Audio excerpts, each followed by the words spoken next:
सोलापूर शहरात पवन कल्याण यांच्या कार्य, विचार आणि जनसेना तत्वज्ञानावर प्रेरित होऊन स्थापन झालेल्या पवन कल्याण फॅन्स असोसिएशनला 3 वर्षे पूर्ण झाली आहेत.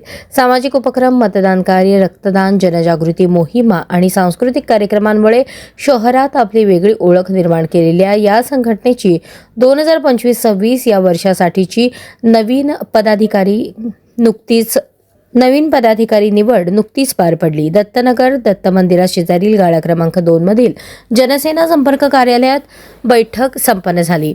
पवन कल्याण फॅन्स असोसिएशन संस्थापक श्रीनिवास यन्नम कामटे यांच्या अध्यक्षतेखाली पदाधिकाऱ्यांची निवड एकमताने करण्यात आली.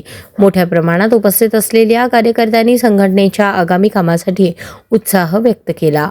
नवीन कार्यकारिणी 2025-26 अध्यक्ष दुर्गाप्रसाद वांगरी, उपाध्यक्ष अनिल कोंढा, सचिव श्रीनिवास बिटला, सहसचिव व्यंकटेश पासकंटी, खजिनदार आनंद अवधूत, सदस्य रघु शासम, श्रीनिवास कनकी, श्रीनिवास गुंडेटी, गणेश भंडारी, गणेश पोतन, प्रसिद्धी प्रमुख रोहन श्रीराम यांची निवड करण्यात आली.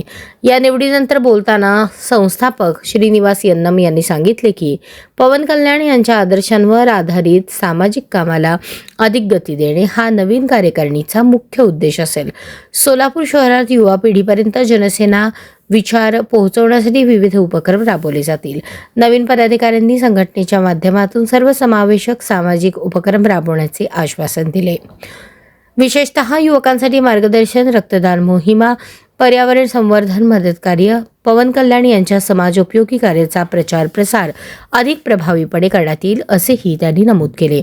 कार्यक्रमाच्या शेवटी सर्व नवीन पदाधिकाऱ्यांचे अभिनंदन करण्यात आले. उपस्थित सदस्यांनी संघटनेला नवी उमेद आणि ऊर्जा मिळाल्याची भावना व्यक्त केली.